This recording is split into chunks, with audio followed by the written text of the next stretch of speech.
जी। जय गुरु जी अंकल। सारी संगत को जय गुरु जी महाराज की। महाराज का पावन सत्संग करने की ये चैनल द्वारा मेरे को जो सेवा मिली है, उसके लिए मैं महाराज का बहुत बहुत शुक्राना करता हूँ कि महाराज आप इसी तरह से मेरे से जितनी मेरी कोई औकात है, मैं अपनी औकात से कुछ बोल तो नहीं सकता।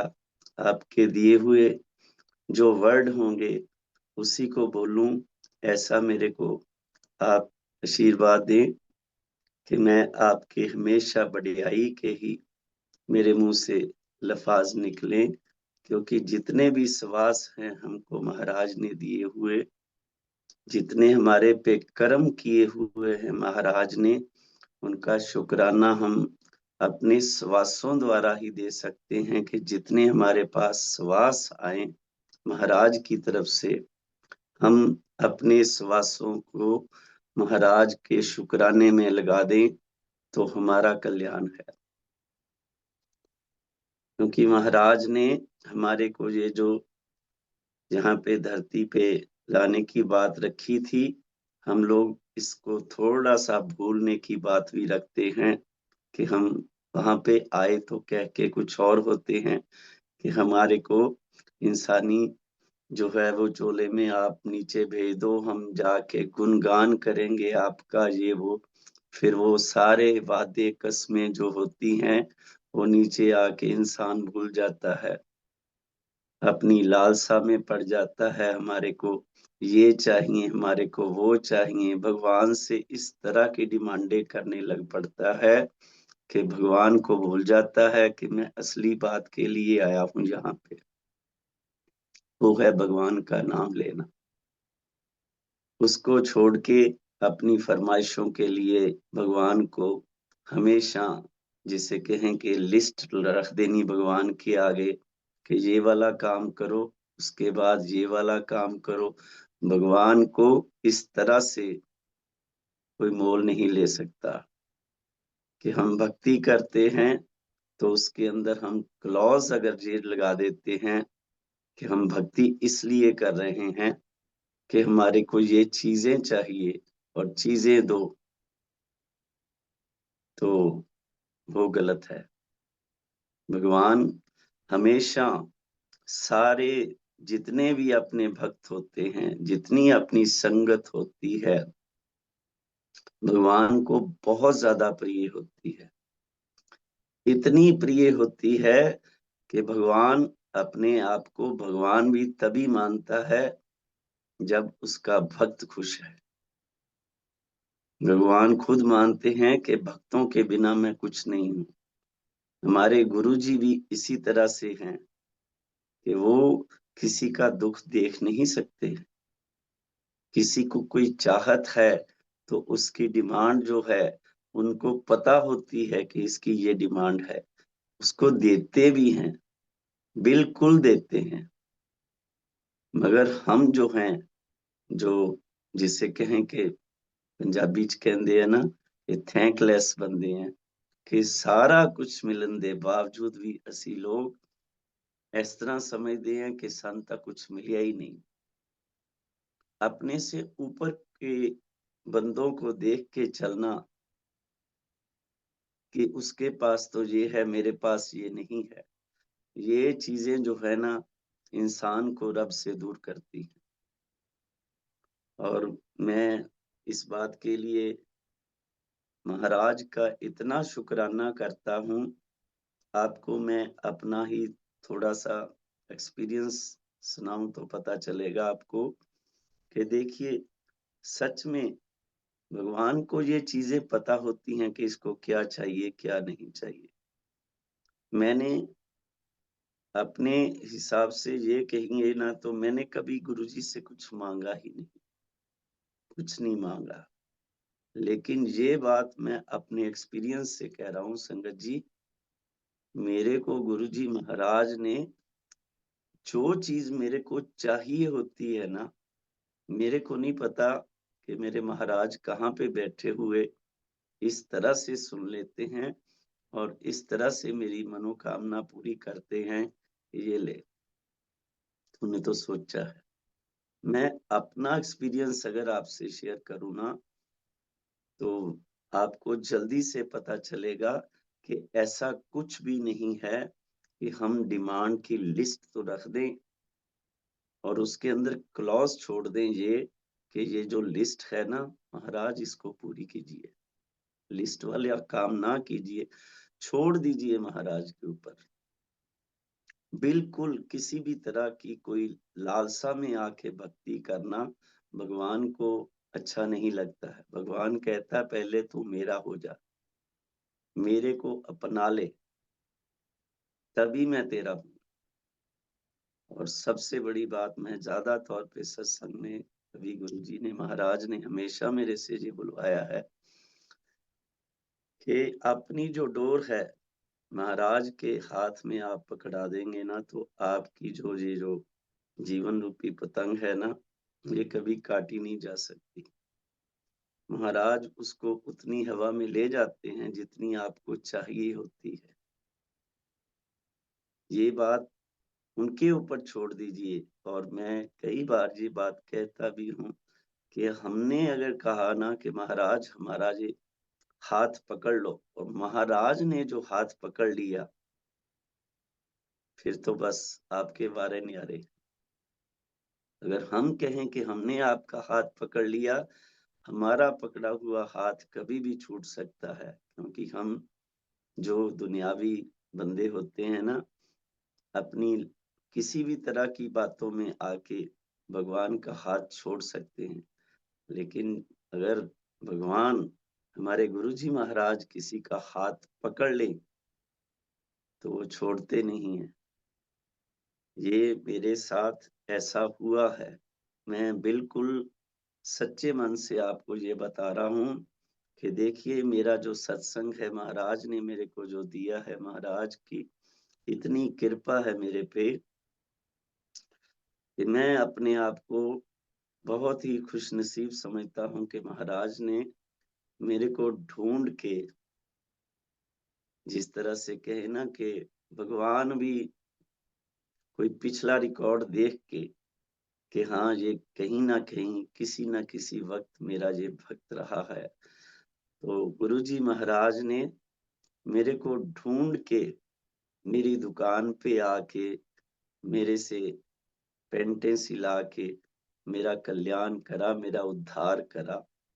मेरा ही नहीं, मेरे पूरे, जिसे कहें कि हमारी पूरी फैमिली को ब्लेस करा।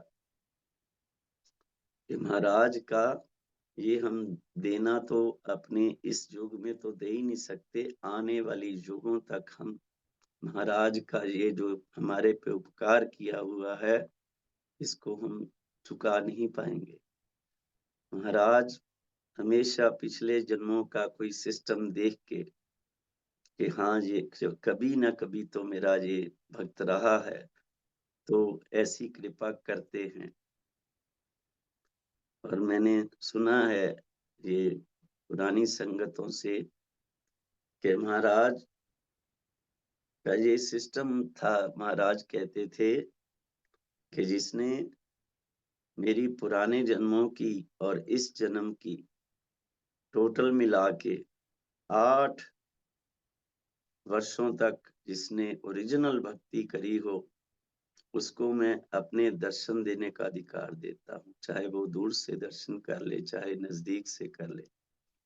लेकिन जिसने 72 साल की मेरी ओरिजिनल भक्ति करी हो बिल्कुल सच्चे मन से, उसको मैं अपना टच करने का, छूने का अधिकार देता हूँ कि आले मेरे को छू ले। तो मैं उन खुशनसीबों में से हूँ कि महाराज ने मेरे को पेंटों का नाप देने के लिए खुद कहा। तो मैं आपको अपना सत्संग सुनाता हूँ।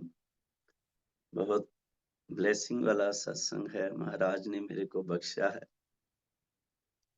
इतना उपकार करा है मेरे पे कि ये बात भी एक मैं आपको थोड़ी सी, महाराज ने जिस तरह से मेरे को बोलने के लिए कहा है, मैं बता दूं कि महाराज ज्यादा तौर पे कभी भी मैंने जो सुना है कि महाराज कभी अकेले किसी के पास कभी नहीं जाते थे। जो जाते थे तो जा तो उनके साथ सेवादार होते थे, जा संगत होती थी। महाराज ने मेरे पे इतना बड़ा कर्म करा है कि मैं इस बारे में बहुत कई बार इमोशनल हो जाता हूँ कि ऐसे भी भगवान कभी मिल सकते हैं। कि महाराज ने 1994 की बात है कि मैं अपनी दुकान पे जीटी रोड कंपनी बाग के पास है, मेरी दुकान थी वहां पे। तो मैं वहां पे कस्टमर के जैसे इंतजार में बैठा हुआ था, तो मैंने देखा दोपहर के टाइम एक गाड़ी जो है फिएट गाड़ी मेरी दुकान के बिल्कुल सामने आके रुकी है। और उसमें से एक बहुत ही पर्सनैलिटेड जेंटल आदमी जो है वो बाहर निकला है। और निकलते ही मेरी दुकान की तरफ जब आने लगा है वो शख्स, तो मैंने उनको देख लिया दूर से। उनका जो चेहरा था वो इस तरह से ग्लो कर रहा था, इस तरह से शाइन कर रहा था कि मेरी आंखें जो हैं उनके चेहरे के ऊपर टिक नहीं रही थी। लेकिन फिर भी मेरा एक अंदर से ये मेरी कामना थी कि हाँ, ये अगर कस्टमर मेरी दुकान पे आ जाए तो जरा मेरे को अच्छा लगेगा कि इतना सोना सुनखा जो जेंटल आदमी है मेरे पास आए तो बहुत अच्छा लगेगा। सो महाराज ने वहां पे अपनी गाड़ी जो है फिएट गाड़ी थी वो रोकी। और जब वो सड़क पार करने लगे तो संगत जी, आप यकीन कीजिए कि वहां पे इतना ज्यादा रश होता है। वो शहर का बहुत एक जैसे कहें कि हार्ट ऑफ द सिटी है कि वहां पे इतना ट्रैफिक होता है कि कोई जल्दी से सड़क क्रॉस नहीं कर सकता। मगर जब महाराज सड़क पार कर रहे थे तो मेरे को इस तरह से सीन बना दिया महाराज ने कि महाराज जैसे सड़क पार कर रहे थे उनके साथ ना कोई इस तरह से कोई चीज टकराई, ना कोई चीज मेरे को दिखी। सिर्फ गुरुजी महाराज सड़क पार करते हुए मेरे को दिखे। और आते ही उन्होंने इस तरह से दरवाजा खोला और आके कहा, वाइट पैंटा का कपड़ा दिखा भाई। मैं उठ के खड़ा हो गया और मैंने कहा, आ जाइए सर, मैं आपको पैंटों के कपड़े दिखा देता हूँ। मैंने थान खोलने शुरू कर दिए, जो मेरे पास थान पड़े थे वहां दुकान पे, वो मैंने दिखाने शुरू कर दिए। महाराज जो है वो इस तरह से दुकान के अंदर घूम रहे थे जैसे वो सिर्फ मेरा उद्धार करने के लिए आए हैं। पेंटो की तो एक बहाने की बात है, वो तो मेरे को अब पता चल रहा है ना कि हाँ, ऐसा भी होता है। तो महाराज इस तरह से घूमते रहे दुकान के अंदर, तो तब मेरे दिमाग में आया कि ये कहीं कोई वैसे ही टाइम पास करने वाला आया है शख्स मेरे पास।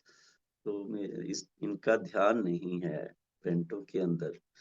तो मैंने दोबारा उनसे कहा, मैंने कहा देखिए सर, मैं आपको थान दिखा रहा हूँ, आप देखिए और देख के पसंद कीजिए। तब महाराज हंस पड़े और कहने लगे, अच्छा कोई बात नहीं। एक चक्कर उन्होंने उधर से इधर की तरफ जब आए, आते ही उन्होंने एक थान का जो सिरा है वो यूं पकड़ा और पकड़ के ऊंचे करके कहा, इसकी 10 पेंटे सिल दे मेरी।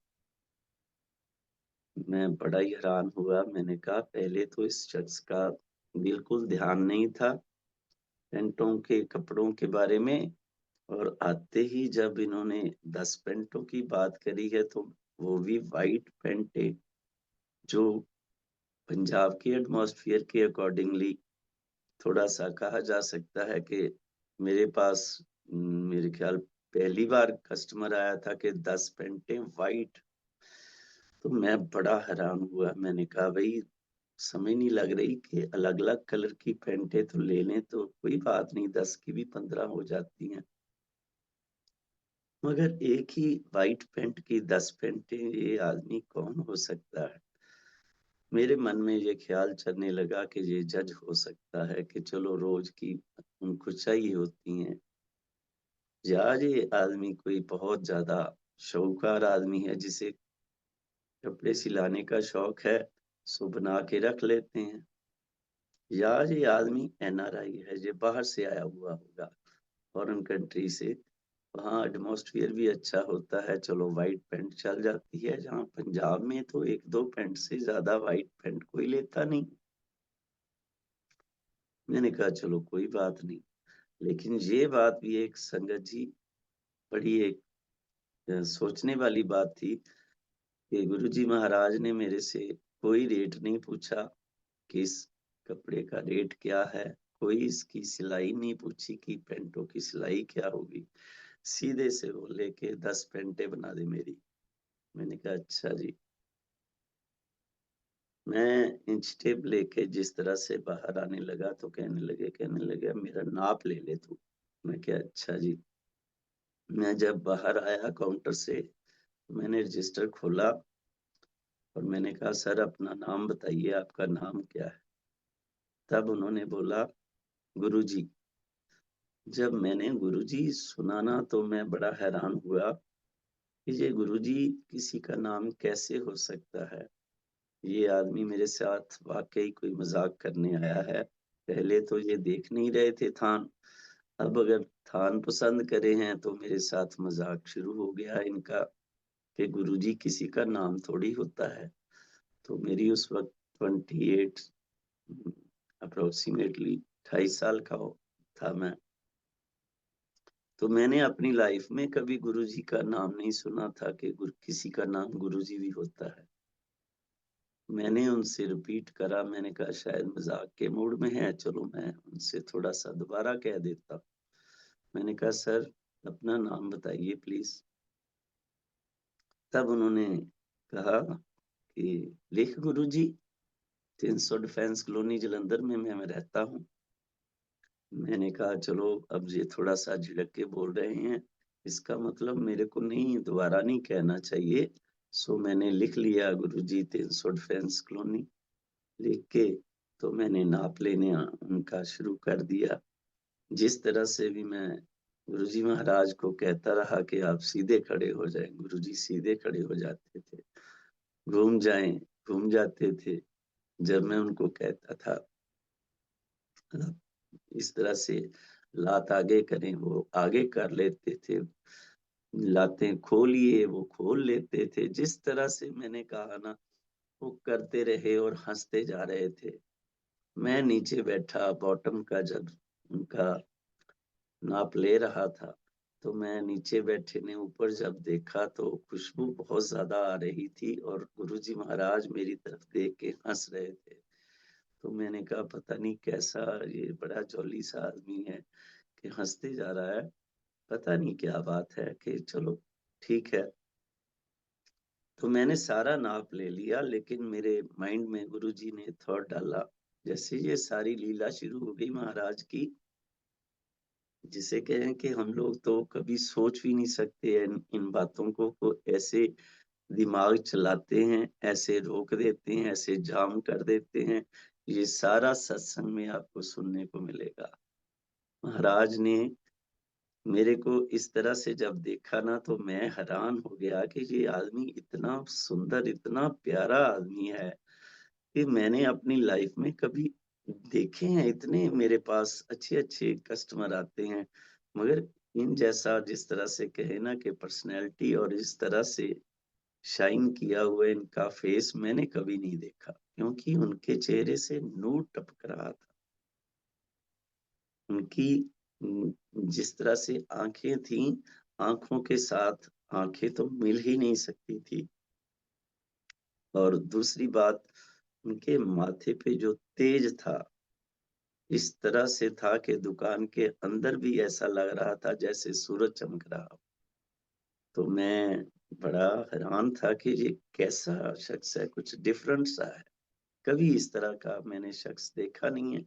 सो दैट मैंने उनका नाप जब ले लिया, मेरे दिमाग में ये थॉट आया, ये आदमी कुछ थोड़ा-सा ना फसू टाइप है, कुछ थोड़ा-सा जिसे कहें कि हमारे को तंग ना करे बाद में। तो इनको जो 10 पेंटों का मामला है, इनको सारी पेंट का जो सिस्टम है, वो मैं सारा बता दूँ तो अच्छा रहेगा, बाद में परेशान ना हो हम। मैंने गुरुजी से सारी पेंट के बारे में बता दिया कि आपकी पेंट इस तरह से बनेगी। गुरुजी ने सारी पेंट के अंदर किसी तरह की कोई बात नहीं करी। लेकिन स्पेसिफिकली जब मैंने उनको बोला कि आपकी पेंट की जो लेंथ है, वो 40.5 इंच तैयार करेंगे हम। तब गुरुजी ने एकदम से मेरे को बोला, नहीं-नहीं, 42.5 इंच करनी है तो। मैंने कहा भई 40.5 की बजाय 42.5 क्यों? 2 इंच का फ़र्क तो बहुत ज़्यादा फ़र्क होता है। तो ये क्यों इस तरह से कह रहे हैं? मैंने तब फिर उनसे कहा, मैंने कहा नहीं जी नहीं, ਤੁਸੀਂ ਏਦਾਂ ਕਰੋ 40.5 ਦੀ ਬਜਾਏ ਨਾ 41 ਕਰਾ ਲਓ ਸਫੀਸ਼ੀਐਂਟ ਹੈ। ਲੇਕਿਨ 42.5 ਤਾਂ ਬਹੁਤ ਜ਼ਿਆਦਾ ਹੋ ਜਾਣੀ ਹੈ, ਤੁਹਾਡੇ ਪੈਰਾਂ ਦੇ ਵਿੱਚ ਲੱਗੇਗੀ, ਮਿੱਟੀ ਲੱਗੇਗੀ, ਏਦਾਂ नहीं ठीक हैगा। लेकिन गुरुजी ने तभी मेरे को झिड़क के फिर से बोला, कहते नहीं, तेनू क्या ना 42.5 इंच करनी है। तब मैंने कहा भई शाहूकार आदमी है, क्यों इस तरह से कहना किसी तरह से? तो मैंने 42.5 लिख लिया। मैंने कहा छोड़ो क्या फ़र्क पड़ता है, जब नहीं मान रहा आदमी। मैंने बिल बुक उठाई और मैंने बिल बना के दे दिया। अप्रॉक्सिमेटली 12,500 के करीब वो बिल बना। तो मैंने बिल आगे रख दिया, मैंने कहा लाओ जी पैसे दो मेरे को।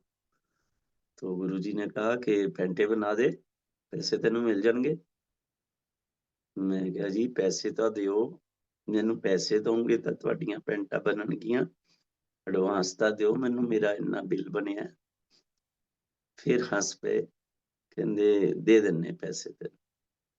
संगत जी उन्होंने अपनी पैंट की जो पॉकेट होती है, जेब के पास हाथ घुमाया इस तरह से और घुमा के इस तरह से बाजू ला के मेरे पास और सामने मेरे 500 का नोट अपने हाथ से मेरे को दिया। मैंने कहा जी ये तो 500 रुपया है जी, इससे थोड़ी आपका ये काम नहीं चलेगा, 500 रुपये से नहीं, मेरा बिल ज़्यादा है, मेरे को पैसे और दो। तो कहने लगे नहीं-नहीं पैसे ये 500 दे दिया तुम्हारे को और भी पैसे मिल जाएँगे, तू पैंटे बना, पैसे तेनू मिल जाणगे, पैसिਆਂ ਦੀ टेंशन ना लै।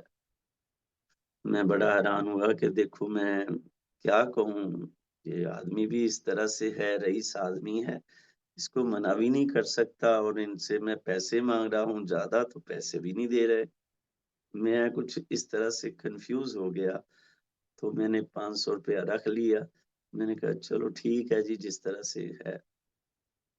तो जाते वक़्त गुरुजी ने मेरे से बोला, "कब बनाएगा पेंटिंग?" मैंने कहा जी ले जाना हफ़्ते 10 दिन बाद ले जाना। तब गुरुजी ने जिस तरह से ही दरवाज़ा खोला और सड़क पार करने इस तरह से लगे, तो मैंने देखता रहा, मैंने कहा भई ये आदमी पता नहीं कैसा है, ये मेरी दुकान पे जब से आया है इतनी अच्छी गुलाबों की खुशबू आती रही है, कि मैंने तो कभी सेंट लगाया नहीं, परफ्यूम लगाया नहीं। इसने एक ऐसा परफ्यूम लगाया है कि दुकान के अंदर से खुशबू जो है इस तरह से आ रही थी कि बस। तो मैं देखता रहा, तो जब वो सड़क पार करने लगे, गुरुजी महाराज ने देखिए संगत जी ये बात को इस तरह से समझिए कि महाराज जब कल्याण करते हैं किसी का, तो फुली कल्याण किस तरह से करते हैं, इस बारे में सोचना ज़रूरी है कि महाराज ने जो कायनात है, महाराज की कायनात है, ये सब जो कुदरत है, महाराज के हाथ है। जब वो ब्लेस करते हैं महाराज, एकदम से अपने ही दर्शन देते हैं, किसी की इन्वॉल्वमेंट नहीं लाते। ये मेरे को पता चला कि एकदम से जैसे मैं जंगल में बैठा हूँ और शहर में कर्फ्यू लगा है मेरे शोरूम से गुरुजी महाराज ही मेरे को जाते हुए दिखाई दिए और कोई भी, जबकि इतना रश रहता है जीटी रोड में, ये आप कोई जालंधर में जानने वाले सब पता है कि कितना वो रश वाला एरिया। लेकिन उस टाइम तो बिल्कुल ऐसे महाराज ने मेरे को ब्लेसिंग दी कि ये देख, मैं तेरे पास आया हूँ और तेरे पास से वापस भी जा रहा हूँ, तो ये सीन देख ले और मेरे दर्शन पूरे तरीके से कर ले।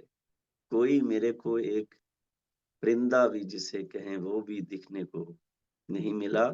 और महाराज ने वो फिएट गाड़ी जो थी उसमें वो इस तरह से स्टार्ट करी और खुद ड्राइव करके महाराज कंपनी बाग की तरफ से, पोस्ट ऑफिस है जहां हमारे बड़ा, उधर की तरफ जब गाड़ी मोड़ी, तो फिर मेरे दिमाग में ये जरूर आया कि मैं इस जेंटलमैन को बाहर जाके जरूर देखूं। दुकान से बाहर जो फुटपाथ होता है, मैं वहां खड़ा हो गया। और सबसे बड़ी बात एक ये भी है कि जब महाराज मेरे पास आए थे तो दुकान पे सिर्फ मैं अकेला था। सो मैंने सुना है इस बारे में कि महाराज जब किसी को ब्लेसिंग फुली देते हैं, फुली ब्लेसिंग हमेशा अकेले को देते हैं। तो कोई भी ना वहां पे होने से मेरा विश्वास और भी ज्यादा अब बनने लगा है कि देखिए मेरा किस तरह से महाराज ने ढूंढ के कल्याण करा। वरना महाराज कभी किसी के पास अकेले जाते ही नहीं थे। और मेरे को तो पता नहीं था कि ये भगवान मेरे पास आए हैं। ये उनकी लीला मेरे साथ शुरू हो गई, वो मैं आपको सुना रहा हूँ। सो महाराज जब इस तरह से गाड़ी से चले गए, तो देखिए अब उनका जो, मैंने पहले बोला ना कि उनका जो कौतक है वो मेरे साथ चलने लग पड़ा। तभी मेरे दिमाग में ये थॉट आया कि देखो भाई, ये आदमी इतना रईस शाहूकार आदमी था कि मैंने इससे एक 12,500 रुपए में से पैसे ज्यादा मांगे। ये 500 से 600 रुपया नहीं दे के गया मेरे को, 500 ही दे के गया, ज्यादा पैसे नहीं दे के गया। सो दैट मैं इस शख्स की पेंटे नहीं बनाऊंगा। देखिए, जो कलयुग होता है ना, वो आपका दिमाग खराब करने में इस तरह से चलता है फिर। तो मैंने अपने दिमाग में यही सोचा कि मैं इनकी पेंटे नहीं बनाऊंगा, क्योंकि मेरे को ये पैसे पूरे नहीं दे के गए, तो मैंने नहीं पेंटे बनानी। तो संगत जी, मैंने पेंटे नहीं बनाई। हफ्ता 10 दिन के बाद कोई दो सेवादार वहां पे मेरी दुकान पे आए स्कूटर पे, और अंदर आते ही बोले कि मनोज ज्योति आपका नाम है। मैंने कहा हाँ जी मेरा नाम है। बस शुरू हो गए कि आपका तो कल्याण हो गया जी, आपका तो बेड़ा पार हो गया, आपके तो बस अब देखिए किस तरह से होते नजारे लग जाएंगे ये वो। मैंने कहा पता नहीं क्या बातें कर रहे हैं जी। मैंने कहा क्या बात है जी, बताइए क्या बात है। कहने लगे ऐसा है कि हमारे गुरुजी आए थे आपके पास। मैंने कहा हाँ, मेरे को याद आ गया। मैंने कहा गुरुजी वाला एक कोई आदमी आया तो था। मैंने कहा हाँ जी आए थे। कहने लगे आप, उनकी पेंटे बनानी थी, आपने बना दी हैं। मैंने कहा नहीं जी, वो पेंटे तो मैंने नहीं बनाई। कहते क्यों, पेंटे क्यों नहीं बनाए। मैंने कहा जी ऐसा है, मैं उनसे पैसे मांगता रहा हूँ कि मेरे को पैसे ज्यादा दो, मगर उन्होंने मेरे को 500 रुपया ही दिया, ज्यादा पैसे नहीं दिए। सो दैट मैंने पेंटे नहीं बनाई उनकी।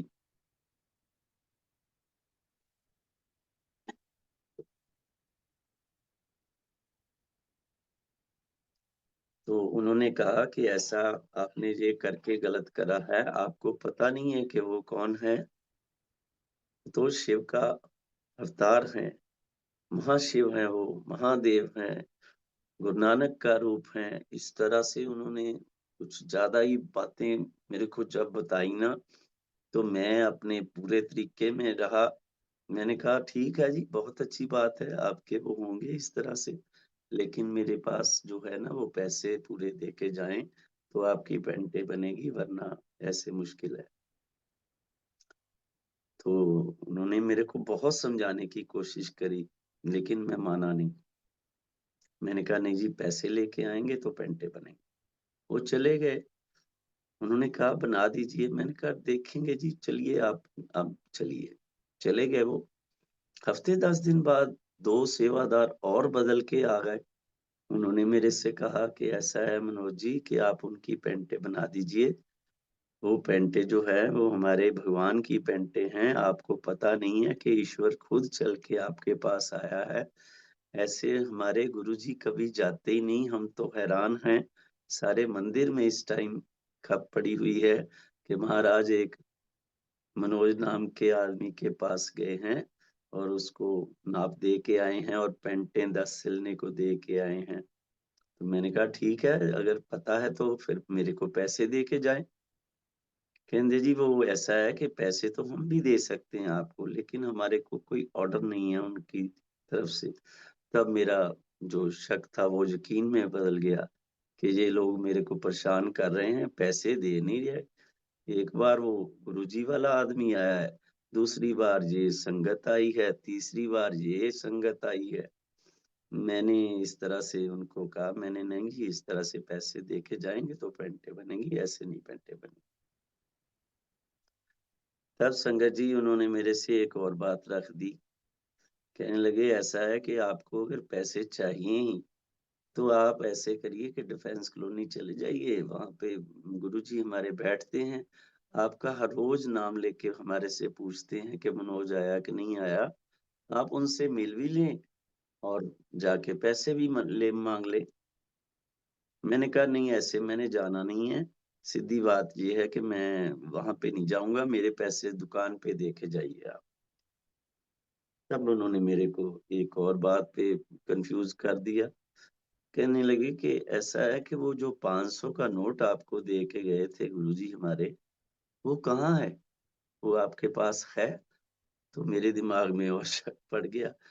मैंने कहा भई ये तो वो बात हो गई कि ये 15-20 दिन बाद जे मेरे से वो 500 का नोट भी माँगने लग पड़े हैं, जो गुरुजी ने मेरे को दिया था। इसका मतलब ये बंदे कुछ ऐसे ही हैं कि ये पैसे भी माँगने लगे। तब मैंने उनसे कह दिया नहीं, मेरे पास नहीं है जी, मैंने वो कहीं खर्च-खुर्च लिया, पता नहीं है कहाँ है। तो कहने लगे कोई बात नहीं, अगर खर्च भी लिए, कोई पता भी नहीं, तब भी कोई बात नहीं, क्योंकि हमारे गुरुजी महाराज अपने हाथों से किसी को जब पैसे दे देना, उसको कभी ज़िंदगी में पैसे की थोड़ नहीं आती। आपको पैसों की कभी कमी नहीं होगी ज़िंदगी में, क्योंकि ये समझिए कि वो लक्ष्मी और कुबेर साथ लेके चलते हैं, और जो आपको वो 500 का नोट दिया है, आपको पैसों की कभी ज़िंदगी में कमी नहीं आएगी। अब देखिए, भगवान ने अपना काम करा, सो कर दिया। मेरा कल्याण करना था, कर दिया। जो भगवान के सेवादार होते हैं, डिवोटी होते हैं, ये जो सेवादार होते हैं, गुरुजी के बच्चे होते हैं। गुरुजी कई बातें अपने सेवादारों के मुख से कहलाते हैं कि ये ले, सेवादार की बातों का इतना ज़्यादा असर होता है, सेवादारों के हाथों से कुछ भी मिले, उसे एक्सेप्ट करना चाहिए, माथे पे लगाना चाहिए कि ये गुरुजी की तरफ से हमारे को मिल रही। सो उन्होंने मेरे को ये बताया कि इस तरह से आपको ये जो पैसे मिले हैं, ऐसे ही पैसे नहीं है, ये तो समझिए कुबेर और लक्ष्मी साथ लेके चलने वाले हमारे गुरुजी ने आपको दी है। ये 500 का नोट, आपको कमी नहीं आएगी कभी। आप उनकी पेंटें बना दें, बस। मैंने कहा ऐसा है जी, अब आप अगर आए हैं ना, तो सुन के ही जाइए कि पैसों के बिना तो पेंटें बननी नहीं है। रही बात आपके गुरुजी की, मैं उनकी बड़ी इज़्ज़त करता हूँ, रिस्पेक्ट करता हूँ। लेकिन ये बात भी गुरुजी को समझनी चाहिए कि वो मेरे पास अपने बंदे तो भेज रहे हैं कि पैंटे ले आओ, पैंटे ले आओ। भई वो अगर इतने अच्छे हैं, तो मेरे पैसे क्यों नहीं दे के भेजदे ਤੁਹਾਨੂੰ? कि जाओ ਉਹਨੂੰ पैसे दे दो, पैसे दे दो ते काम करे अगला। मैंने उनसे गुस्से में फिर बोला, मैंने कहा अगर आपके गुरुजी बहुत चंगे है ना, तो ਹੁਣ ਤੁਸੀਂ ਇੱਕ ਗੱਲ ਸੁਣ ਕੇ ਹੀ ਜਾइयो मेरे को आज। कहंदे क्या बात है? मैं क्या सुन लो कि हमारे जो सबसे बड़े जो हैं, जिसे मैं सबसे ऊपर का मानता हूँ, वो मेरे शिव हैं। मैं शिव जी से ऊपर किसी को नहीं मानता। और जो शिवजी भी मेरे पास पैंट कमीज पहन के मेरी दुकान पे पैंटे सिलाने के लिए आ जाएंगे ना, कि ये मेरी पैंटे सिल दे, और पैसों की कोई बात नहीं है, चलता रहेगा, तो मैं नहीं उनकी पैंटे बनाऊंगा। जो शिवजी भी मेरे पास पैंट कमीज पहन के आएंगे ना, तो मैं उनसे भी पैसे मांग लूंगा कि लाओ जी मेरे पैसे दे के जाओ। कहते हैं, मैं क्या हाँ जी।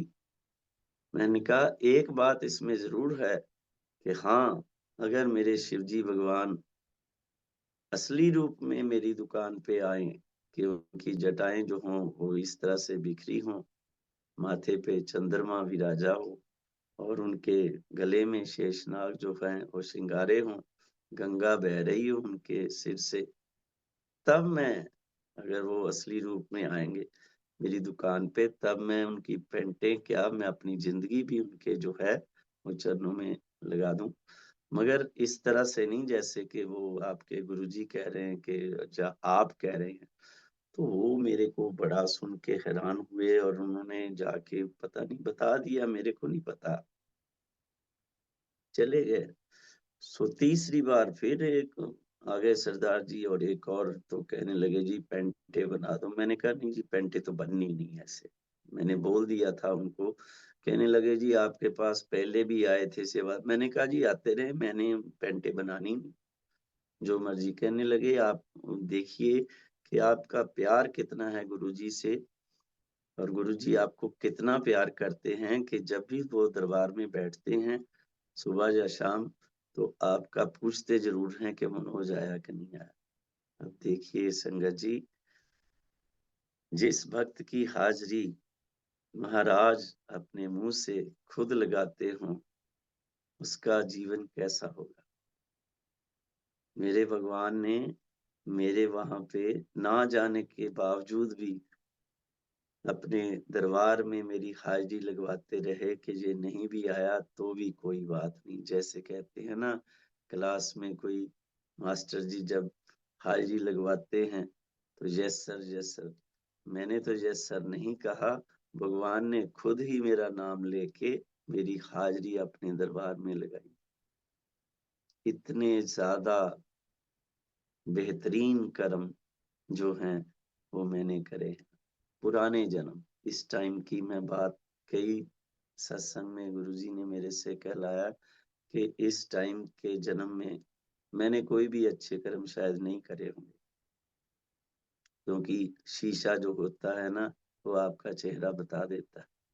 हमें पता है हम दुनियावी बंदे हैं, हमारे से कई तरह के सच झूठ बोले जाते हैं, कई तरह के पाप होते हैं, लेकिन हमारे पापों को बख्शने के लिए हमारा भगवान होता है।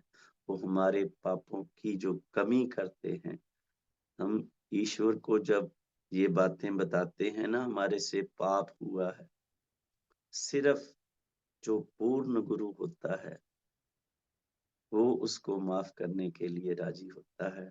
वरना गुरु का होना ठीक है, लेकिन हमारे जो गुरु जी हैं पूर्ण गुरु हैं, हर तरीके से जिसे कहें वो सक्षम है। इन बातों को तो वो चुटकियों में खत्म करते हैं। अपने जो आपके दुख दलिद्र होते हैं, क्लेश होते हैं, इस तरह से खत्म कर देते हैं जब आप उनको दिल से इरादते हैं कि कोई बात नहीं। आपके जो शारीरिक कष्ट होते हैं वो अपने पे ले लेते हैं। अपने किए हुए जो पुण्य होते हैं वो आपकी झोली में डाल देते हैं। अपने ऊपर जो कष्ट लेने की बात आती है, तो आपको पता होगा कि महाराज ने इतनी जो संगत का कल्याण करा, अभी तक कई जो संगत है, पुरानी संगत होंगी, वो अभी तक जो है महाराज के दिए हुए श्वास जो हैं वो इस तरह से चल रहे हैं, दिए हुए श्वास। मगर देखिए कि उनकी तकलीफें गुरुजी ने अपने ऊपर ली। तो मैं तो कई बार इतना ज्यादा इमोशनल हो जाता हूँ इस बारे में सोच के कि मैंने एक बार, मैं आपको याद आ गया, महाराज ने मेरे को याद करा दिया कि मैं जब शुरू में गुरुजी से जुड़ा तो मैंने एक सत्संग सुना था माही आंटी का। वो जब सत्संग कर रहे थे ना, तो उन्होंने एक बात वहां पे ऐसी ही करी। उन्होंने कहा कि महाराज, आप क्यों इस तरह से संगत का जो दुख है वो अपने ऊपर ले लेते हैं, उनका कष्ट क्यों ले लेते? और मैं उनका वो सत्संग सुन के मेरे को इतना अच्छा लगा, आज तक मैं उनका सत्संग सुनता रहता हूँ कि ऐसे ही होनी चाहिए कि हमारे जो कर्म किए हैं हमको ही भुगतने चाहिए। हम अपने गुरु को क्यों देते हैं? लेने की बजाय हम कहते हैं कि गुरुजी हमारे कष्ट आप ले लो। अपने भगवान को हम देने की बजाय उनसे लेते हैं कि ये लो, हमारी जिंदगी बख्श दो, हमारे जो दुख हैं वो आपने झोली डालो। ऐसी बात होनी चाहिए कि हमने अगर पाप किए हैं हम ही भुगते, हमारा गुरु क्यों भुगते? उन्होंने क्या कसूर करा है? तो मैं सोचता था तब, जब उनका सत्संग सुना था मैंने, आज भी सुनता हूँ तो बहुत मन में आता है कि गुरुजी महाराज, आप इस तरह से एकदम से किसी का कैसे कर लेते? और एक दिन में गुरुजी महाराज इतने पतले दुबले होते थे, दिखते थे। दूसरे दिन इस तरह से मुंह उनका स्वेलिंग हो जाता था, इस तरह से उनके शरीर पे, मुंह पे किस तरह से निशान आ जाते थे।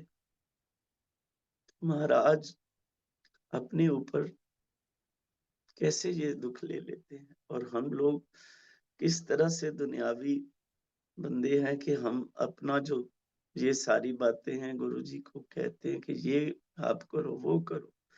गुरुजी तो करते हैं, जो भगवान है वो तो करता है, मगर हमारी भी कोई कॉन्शियस जो है ना, वो इस हिसाब से होनी चाहिए कि नहीं, हम अपने बच्चे को नहीं कभी कह देते, हम अपने बाप को क्यों नहीं कह देते कि ये देखो ऐसे हमारे दर्द ले लो, हमारा जो है। हम अपने गुरु से ही क्यों कहते हैं? क्यों? सो मेरी वैसे एक बात अपना जरूर रहती है कि गुरुजी महाराज के साथ आप प्यार कीजिए। गुरुजी से मांगो के लिए आप गुरुजी को अगर याद करते हैं वो गलत है। मैंने आपको बताया भगवान अधूरा है भक्त के बिना।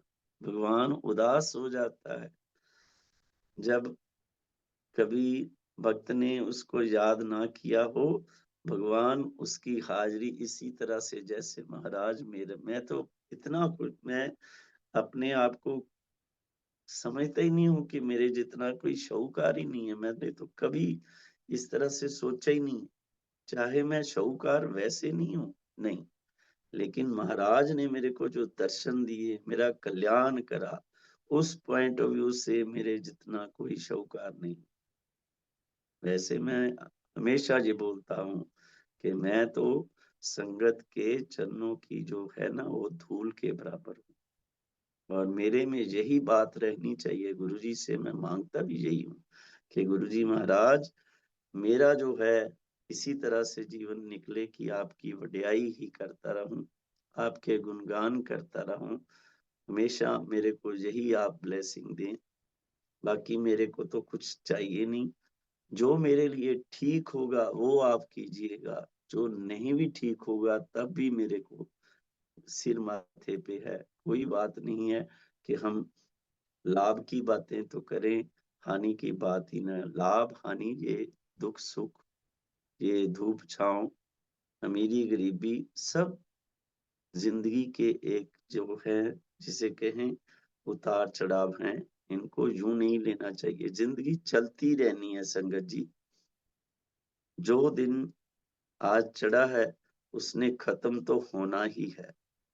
कैसे खत्म करना है, ये संगत के ऊपर होता है कि हम भगवान के नाम से जुड़ के खत्म करते हैं या उरे-परे की बातें करके बेफिजूल इस तरह की ईगो लाके इस तरह से बहुत किस्म की आजकल आने वाला टाइम महाराज ने बोला है, तो बहुत ज़्यादा अच्छा नहीं आ रहा है, अच्छा नहीं आ रहा। सो आप बहुत लकी हैं, बहुत ज़्यादा लकी हैं कि आप गुरुजी से जुड़ गए, आपका कल्याण हो गया। ये बात समझ लीजिए। मैं आगे आपको सत्संग सुना रहा हूँ। तो मैंने उनसे बोल दिया कि ये पेंटें जो है नहीं बनेगी। तो 2 दिन के बाद ही वहाँ से कोई संगत आए, एक सुदामा अंकल थे शायद, एक कोई और थे। तो उन्होंने मेरे को 5,000 रुपया दिया और बोला कि ये लो जी आप उनकी पेंटें बना दें हमारे गुरुजी महाराज की। मैंने कहा चलो कुछ तो आया, अब 5500 रुपया आ गया है, मैं इनकी पेंटें बना देता हूँ। उसी टाइम उस 4:30 बजे के करीब मैंने थान निकाला और अपने हाथों से गुरुजी महाराज की पेंटें काटी, उनके नाप की और पेंटें काट के कारीगर को ऊपर वर्कशॉप में दे आया। मैंने कहा भई पेंटें बना दो, अब इनका काफ़ी ज़्यादा टाइम लग गया है। सो जब मैं नीचे आया ना तो वही बात शुरू हो गई महाराज की, महिमा जो है वो चल पड़ी। महाराज ने 6:30 बजे के करीब में दुकान पे बैठा था, तो मेरे दिमाग में ये थॉट लाया कि देखे भई ये तुम्हारी जो पैंटें तुमने काट दी हैं मनोज 10 नाप वाली, ये 4 चक्कर लगा के तुम्हारे को 5500 रुपया मिला है 12,500 रुपए में से, ठीक है? अगर ये पैंटें लेने के लिए कोई ना आए, तो ये 5500 रुपया तुम्हारा जो 12,500 रुपए में से आया है, इसमें से तुमने कितने पैसे कमा लिए होंगे? मेरे तो एकदम जिस तरह से दिमाग में आया कि ये मैंने क्या कर दिया, कि ये तो मैंने कुछ कमाया भी ना होगा जो ये ना लेने आए पैंटें, तो मेरे तो पल्ले से जाते रहेंगे ये सब कुछ। तो व्हाइट पैंटें हैं, नाप वाली पैंटें हैं, बिकेंगी भी नहीं। पंजाब का एटमॉस्फियर ऐसा है कि व्हाइट पैंट बिकती नहीं और नाप वाली तो वैसे ही बड़ी मुश्किल हो जाती है। तो वैसे भी मैं कोई बहुत ज़्यादा कोई शाहूकार आदमी तो था नहीं, ना ही इस तरह से हूँ। अभी भी महाराज के लिए तो मैं कहता हूँ कि महाराज आपके तो दर का मैं जो कहे ना कि बस ठोकर हूँ। मेरे से जो भी आप बुलवाएँ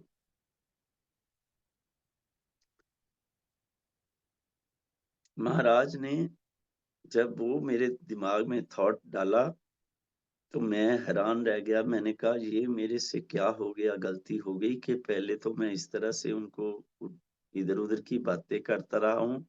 अब वो 5500 रुपए दे के अगर वो ना आए, तो मैं क्या करूँगा?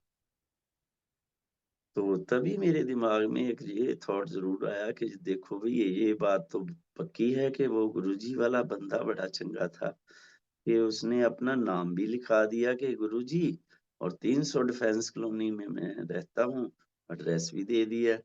सो क्यों ना मैं आज ओरिजिनल पार्टी से जाके मिलूँ कि भई मेरे पैसे दो, आप क्यों मेरे को परेशान कर रहे हो, महीना सवा महीना हो गया है, चक्कर लगा रहे हो।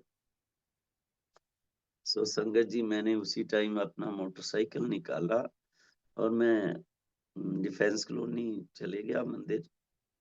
जब मैं मंदिर गया तो वहाँ देखा तो ऑफिसर्स की गाड़ियाँ लगी हुई हैं, लाल बत्तियाँ लगी हुई हैं गाड़ियों पे, पीली नीली बत्तियां लगी, गाड़ियां खड़ी। तो मैंने देखा भाई ये तो भाई वाकई कोई बहुत ऊपर का बंदा है। जो मेरा दिमाग था वो सही है कि ये बहुत रईस आदमी है।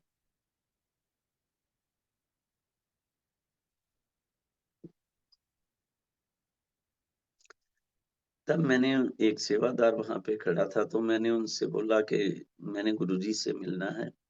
तो वो अंदर से जाके पूछ के आया और आके कहने लगा आ जाइए, आप अंदर आ जाइए।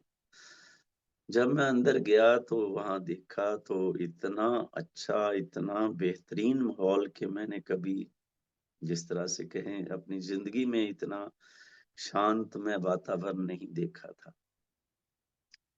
लाल कारपेट बिछा हुआ था और अंदर गुरबानी का बहुत मीठा पाठ चल रहा था।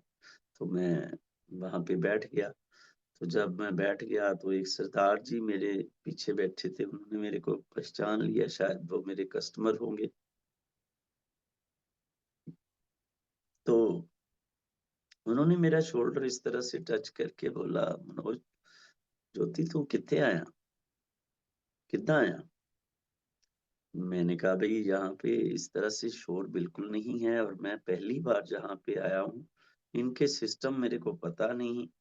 ये सरदार जी मेरे को क्यों इस तरह से, मैंने चुप करके बैठना ही ठीक समझा, मैंने उनका जवाब नहीं दिया। तब उन्होंने फिर से मेरा इस तरह से शोल्डर जो है वो इस तरह से हिला के पूछा, ज्योति कितना आया। तब मैंने सोचा कि ये सरदार जी को जवाब देना पड़ेगा, क्योंकि ये मेरे को परेशान करेंगे तो बाकी भी परेशान हो रहे हैं। सो मैंने धीरे से उनको बोल दिया कि मैं पैसे लेने आया हूँ। तो सरदार जी और भी हक्के बक्के हो गए। उन्होंने कहा अच्छा। उन्होंने फिर मेरा इस तरह से शोल्डर करके कहा, ज्योति किदे को पैसे लेना है। मेरे को गुस्सा चढ़ गया उन पे। मैंने कहा जी सरदार जी तो मेरे पीछे ही पड़ गए हैं। तो मैंने उनसे झिड़क के इस तरह से बोला, मैंने कहा थोड़े गुरु जी को पैसे लेना है। क्योंकि मैं गुरु जी को गुरु जी मानता नहीं था, तो मैंने उनको सीधा सा गुस्से में आके जवाब ये दिया, मैं क्या थोड़े गुरु जी को पैसे लेना है। तब वो और भी ज्यादा उस तरह से हो गए। उन्होंने कहा गुरु जी को पैसे लेना है। मैं डर गया। मैंने कहा भाई ये बात मेरे से वैसे गलत तो हुई है कि मेरे को इस तरह से किसी के बारे में कहना नहीं चाहिए था कि मैं पैसे लेने आया हूँ। तो हो ना हो ये उनका वक्त है, कहीं गुस्सा कर गया तो फिर मेरे लिए तो दिक्कत है ना कि ये गलत है किसी की पर्सनैलिटी के। तो मैंने कहा चलो कोई बात नहीं, बैठा मैं चुप करके। तभी एक आवाज लगी, मनोज आ गया। जो वो मैंने आवाज सुनी तो मेरे को एकदम से पहचान हो गई, पता ही थी। तो वो गुरुजी वाली आवाज थी। तो मैंने कहा भाई ये गुरुजी वाला बंदा अंदर ही बैठा है। तो मैंने कहा बहुत अच्छी बात है, अच्छी बात है, पार्टी बैठी है। सो मतलब ये भी आया माइंड में कि हाँ शख्स जो मेरे पास आया था वो अंदर ही है, मैं बात करके ही जाऊं। तो एक सेवादार अंदर गया और उसने कहा हाँ जी आ गए। पता तो था, गुरुजी को तो सब कुछ पता होता है, सिर्फ एक ये उनकी लीला होती है। तो तभी उसने एक चाय का कप लेके आया, वो चाय लेके आया और कहने लगा ये लो जी मनोज जी, आप चाय पीजिए। मैंने कहा भाई मेरी चाय नहीं होगी, ये किसी और मनोज की चाय होगी। मैं तो यहाँ 20-25 आदमी जो बैठे हैं इसमें से सबसे लास्ट में आया हूँ, मेरी चाय कैसी हो। नहीं, कहने कहने लगे ये गुरुजी ने बोला है कि आप लीजिए, आपका नाम मनोज ज्योति है। मैंने कहा हाँ जी। सो मैंने पकड़ के इस तरह से चाय वो पी ली। चाय बहुत ही टेस्टी थी, अच्छी थी, जिस तरह से मेरे घर में बनाती मेरी आंटी मीरा। तो मैं वो चाय पी के बहुत ही इस तरह से खुश हुआ, क्योंकि सर्दी में चाय पीने का मजा ही कुछ और है। और वैसे भी वो चाय का तो बात ही कुछ और है महाराज ने। तो मैंने जब वो चाय पी ली तभी आवाज आ गई वहां से कि मनोज नु अंदर भेज दियो। जितने ही वो आवाज आई तो सेवादार मेरे पास आके बोला कि चलो जी मनोज जी आपको बुलाया है। तो मैं उठ के हैरान हो गया। मैंने कहा भी कमाल है, ये 20-25 आदमी बैठे हुए हैं, मेरे को पहले क्यों आवाज़ लगा दी? चलो कोई बात नहीं, अच्छी बात है। सो मेरी दुकानदारी का टाइम भी था, वहाँ 6:30 बजे के करीब मैं आया था, तो मेरे को ये भी था कि जाए ये जो आदमी इतने बैठे हैं, इसके बाद ही मेरा नंबर लगेगा। लेकिन भगवान सोचते हैं, समझते हैं, पता होता है उनको कि ये गरीबड़ा कहाँ इस तरह से इतनी देर बैठेगा। ये तो बैठे हैं, अफ़सर लोग बैठे रहें, इसको मैं पहले बुलाता हूँ। अब चोर को जो होता है ना, उसकी दाढ़ी में तिनका होता वो हिसाब होता है। मैंने कुछ अच्छा काम किया नहीं था गुरुजी के बारे में। मेरे को डर लग रहा था कि ये मेरे को पहले क्यों बुला रहे हैं। तो मैं इस तरह से खड़ा था दरवाजे के पास। तो गुरुजी जब मैंने अंदर देखा तो लाल कारपेट बिछा हुआ था। गद्दे पे गुरुजी महाराज अ, रॉयल ब्लू कलर इस तरह का उन्होंने पहना और सुनील बलवट की रज़ाई ली हुई थी। और विष्णु भगवान की मुद्रा में इस तरह से लेटे हुए थे और एक सेवादार वहाँ पे खड़ा था सामने और एक उनके चरणों की सेवा कर रहा था, ऑफिसर था। गुरुजी ने तभी उस सेवादार को बोला कि तू चल बाहर। वो बाहर चले गया नमस्कार करके। मेरे को बोला, "आ गया मनोज?" गुरुजी ने बोला, मैं क्या, "हाँ जी सर, आ गया।" तो वो जो वहाँ पे उनका ऑफिसर था, उनके चरणों की सेवा कर रहा। तो गुरुजी ने उसको भी बोल दिया कि चल उठ, बाहर चल तू। वो नमस्कार करके बाहर चले गया। तो गुरुजी ने मेरे को बोला कि मनोज बैठ जा इत्थे।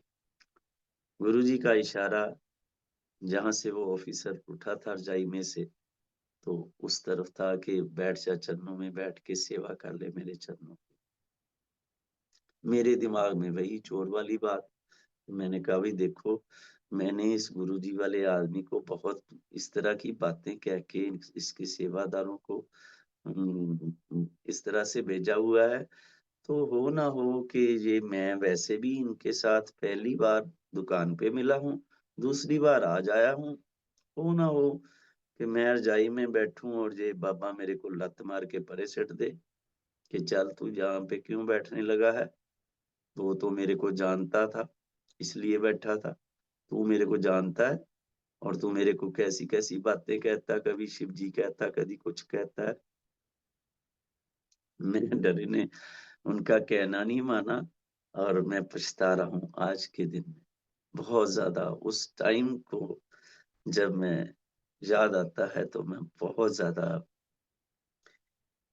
रो लेता हूँ कि महाराज ने मेरे को खुद कहा और मैं उनके चरणों में नहीं बैठा, उनकी वो चरणों वाली सेवा नहीं कर सका और उनके बिल्कुल सिरहाने जैसे बिल्कुल पैरेलल बैठ गया नीचे ही और बैठते ही महाराज ने मेरे से ये कहा, "कितना फिर मनोज आ गए हैं?"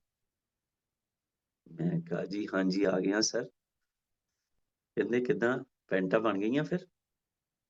मैं बड़ा हैरान हुआ, मैंने कहा, "भई ये तो बात मैंने सबसे लास्ट में करनी थी, ये पेंटो वाला पहले ही किस्सा छेड़ के बैठ गया बाबा, क्या करें अब?" तो मैंने कहा कि अगर मैंने इनसे ये कह दिया ना कि पैंटें नहीं बनी, तो इनके जो 20-25 ऑफिसर बाहर बैठे हैं ना, इनमें से किसी को भी इन्होंने बोल दिया ना कि इसके ज़रा चित्र परेड करो इसकी, कि ये मेरी पैंटें तो बना नहीं रहा, ऊपर से मेरे को पता नहीं किस-किस तरह की सेवादारों को बातें कह के भेजता है। तो मैं डर गया, मैंने कहा भई इनको झूठ बोल देते हैं। तो संगत जी, आप यकीन कीजिए, देखिए ईश्वर के सामने, भगवान के सामने मैंने झूठ बोला। मैंने कहा, "हाँ जी, बन गई हैं जी पैंटां।" तब गुरुजी हँस पड़े और इतना ज़ोर से हँसे और गुरुजी ने मेरे से कहा कि मनोज 4:30 ਵਜੇ ਤੂੰ ਪੈਂਟਾਂ ਕੱਟੀਆਂ, 6:30 ਵਜੇ ਤੂੰ ਇੱਥੇ ਆਇਆ, ਪੈਂਟਾਂ किद्दां बन गईयां बई? दस मैनू। बड़े ही प्यार से, इस तरह से नहीं कोई गुस्से में या किस तरह से। मेरे तो पैरों के नीचे से ज़मीन निकल गई। मैंने कहा ये बाबा पता नहीं कैसा है कि एकदम से इसने एग्ज़ैक्ट टाइम भी बताया, एग्ज़ैक्ट ये चीज़ें बताई हैं। तो मैं बड़ा परेशान हो गया, तो मैंने उसी टाइम उनसे और भी बात उस तरह की करी।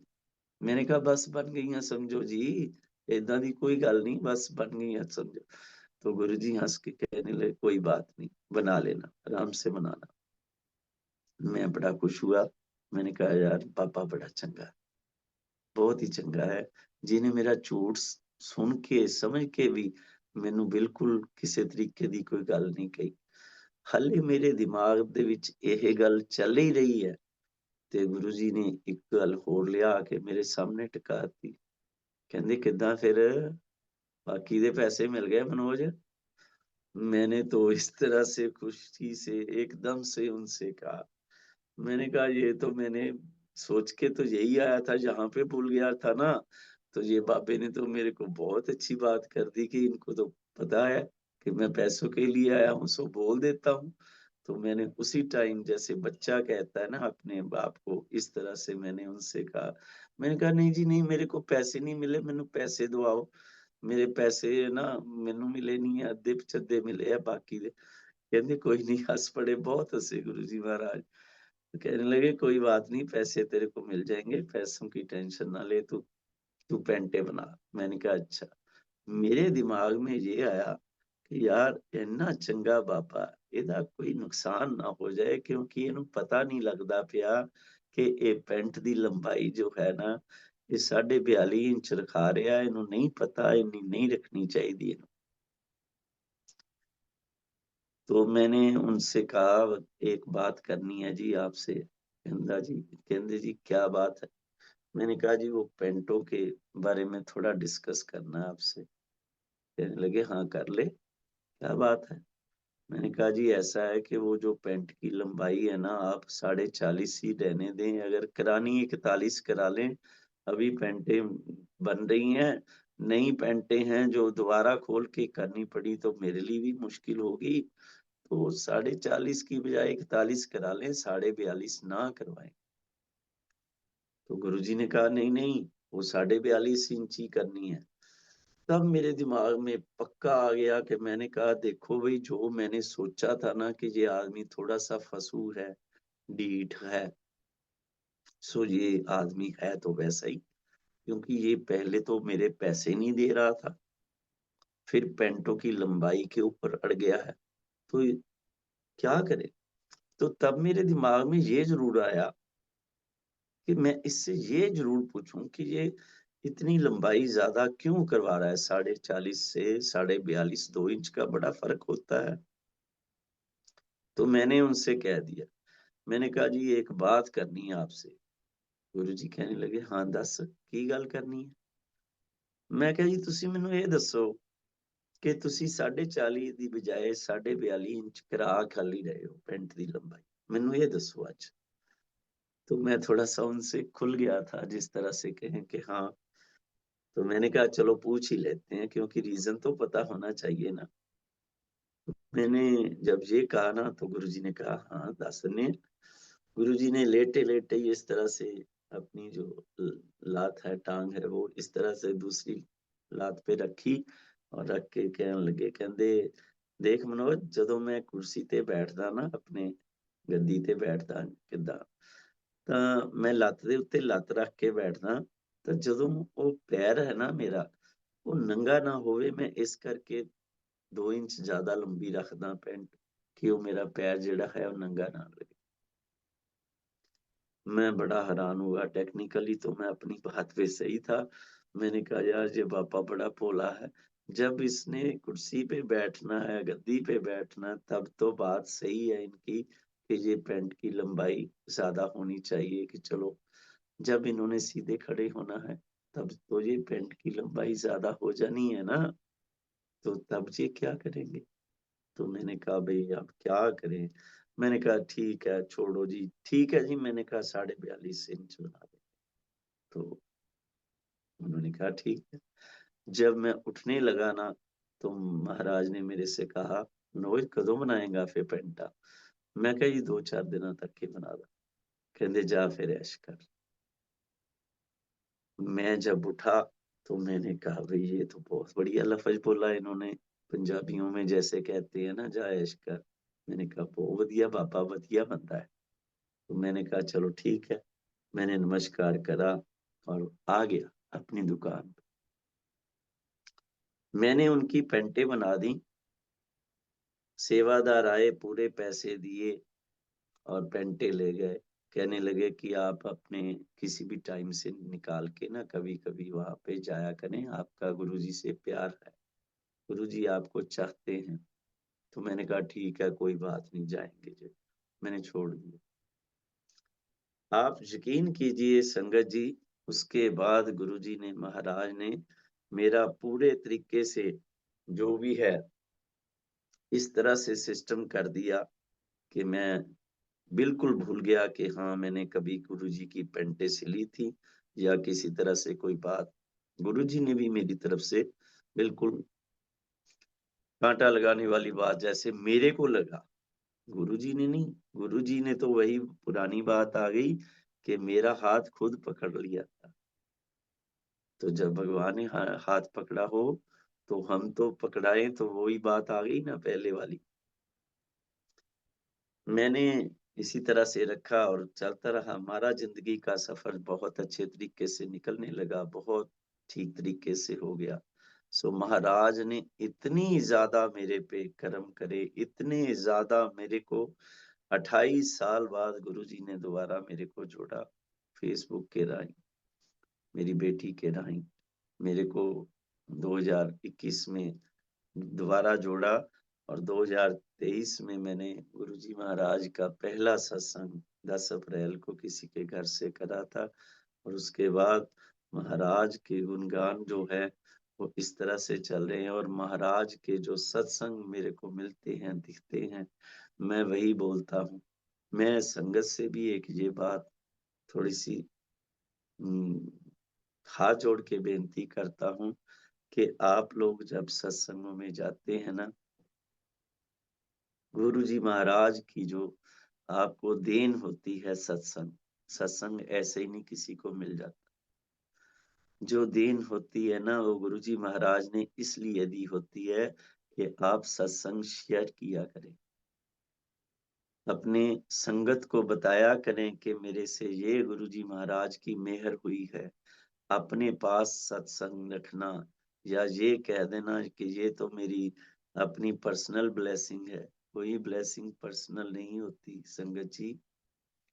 जितना सत्संग आप शेयर करेंगे, मेरे को खुद बहुत अच्छा लगता है कि मैं सत्संग सुनता हूँ। मैं ये सोचता हूँ कि मैं 28 साल बाद जुड़ा हूँ, मेरे को ज्यादा से ज्यादा गुरुजी के बारे में सुनने को मिले। आप लोग जो नए जुड़े हैं, आपको तो इतने लकी हैं, आपको पता चल रहा है कि हाँ, ये हमारे भगवान है। मेरे पास मेरे भगवान ईश्वर खुद चल के आए, मेरे को पता नहीं चलने दिया। आपको पता चल रहा है, सो आप उनका गुणगान नहीं करेंगे तो आप गलत कर रहे हैं। मेरे को सुनने में अच्छा, मैं कभी भी सत्संग में जाता हूँ, मैं खुद कहता हूँ कि मेरे को भी सत्संग सुनाओ। सत्संग सुनना सुनाना ये गुरुजी महाराज की ब्लेसिंग है। अपने पास रखना ये कोई बात नहीं। सत्संग उतने ही ज्यादा गुरुजी महाराज आपको देंगे भी। सत्संग का मतलब ब्लेसिंग होती है कि ब्लेसिंग मिलेगी तो आप सत्संग करें। ब्लेसिंग तभी मिलेगी जो आप आगे भी बताएंगे कि ये मेरे साथ महाराज ने कर्म किया है, मेरा कल्याण करा, मेरा उद्धार करा। आप सत्संग शेयर किया करें। सो मैं एक छोटा सा सत्संग आपको सुना के फिर आज्ञा लूंगा गुरुजी महाराज से। ये देखिए कैसे महाराज कभी भी किसी तरह से अपने से परे नहीं होने देते मेरे को। कि मैं एक बार, मैं और मेरी आंटी, हम दोनों महादेव सीरियल देखने लग पड़े, शुरू किया था। सो देख रहे थे, तो मैं और मेरी आंटी इस तरह से बैठे हुए हैं। मैंने देखते देखते इस तरह से महाराज ने आके, जिसे कहें कि बिल्कुल साक्षात आके मेरी साइड पे इस तरह से खड़े होके ऐसे बोला। और मेरे को एक जो कटोरी होती, कौली होती पंजाबी च कहते, वो ला के मेरे को दिखाई, और उसमें मेरे को दिखाया कि उसमें दूध और वो जो घी होता है इस तरह से पड़ी हुई, हाथ की बुनी हुई, मैं स्पेशली बता रहा हूँ, हाथ की बुनी हुई सेवियां होती हैं, जैसे गाँव की जो आंटियां होती हैं वो बनाती हैं इस तरह से, वो मेरे को वो कटोरी में दिखाई। और मैंने देखा तो गुरुजी हंस रहे हैं और कह रहे हैं कि ये देख। और मैंने देखा, जागते हुए का स्वप्न स्वप्न नहीं होता। खुले दर्शन दिए और मेरे को वो इस तरह से दिखाया। तो तभी मैंने इसको बोला कि मेरे को लगा कि इसको ये कहीं ये ना लगे कि मैं कहीं सो रहा हूँ। मैंने कहा गुरुजी आए सी? कहती अच्छा। मैं क्या हाँ। मैं क्या गुरुजी आए सी? गुरुजी ने मैनू कोली दिखाई है ਤੇ ਉਹਦੇ ਵਿੱਚ ਨਾ ਇਸ ਤਰ੍ਹਾਂ ਸੇਵੀਆਂ ਸੀਗੀਆਂ ਬਣੀਆਂ ਹੋਈਆਂ। ਤभी इसने कहा कि हाँ ਸਾਡੇ ਕੋਲ ਪਈਆਂ ਸੇਵੀਆਂ, ਅਸੀਂ ਸਵੇਰੇ ਹੀ ਗੁਰੂ ਜੀ ਨੂੰ ਉਸ ਦਾ ਭੋਗ ਲਵਾਨੇ। ਸੋ ਸੰਗਤ ਜੀ ਅਸੀਂ ਸਵੇਰ ਦੀ ਇੰਤਜ਼ਾਰ ਕੀਤੀ। ਮੈਂ ਕਿਹਾ ਮੈਂ ਤਾਂ ਸੁੱਤਾ ਹੋਇਆ ਸੀਗਾ। ਇਹਨੇ ਫਿਰ ਉਹ ਸੇਵੀਆਂ ਜਿਹੜੀਆਂ ਹੈ ਉਹ ਬਣਾਉਣੀਆਂ ਕਰ ਰੱਖੀਆਂ, ਇਹਨੇ ਬਣਾਈਆਂ। ਇਹਨੇ ਬਣਾ ਲਈਆਂ ਸੇਵੀਆਂ, ਸਭ ਕੁਛ ਉਹਦੇ ਵਿੱਚ ਪਾ ਦਿੱਤਾ ਸਭ। ਲੇਕਿਨ ਜਿੱਦਾਂ ਹੀ ਇਹ ਚੜਾਉਣ ਚੱਲੀ ਮਹਾਰਾਜ ਦੇ ਕੋਲ ਭੋਗ ਲਾਉਣ ਲਈ, ਇਹਨੇ ਦੇਖਿਆ ਕਿ ਉਹਦੇ ਵਿੱਚ ਸੁਸਰੀਆਂ ਪਈਆਂ ਹੋਈਆਂ, ਜਿਹਨੂੰ ਕਹਿੰਦੇ ਆ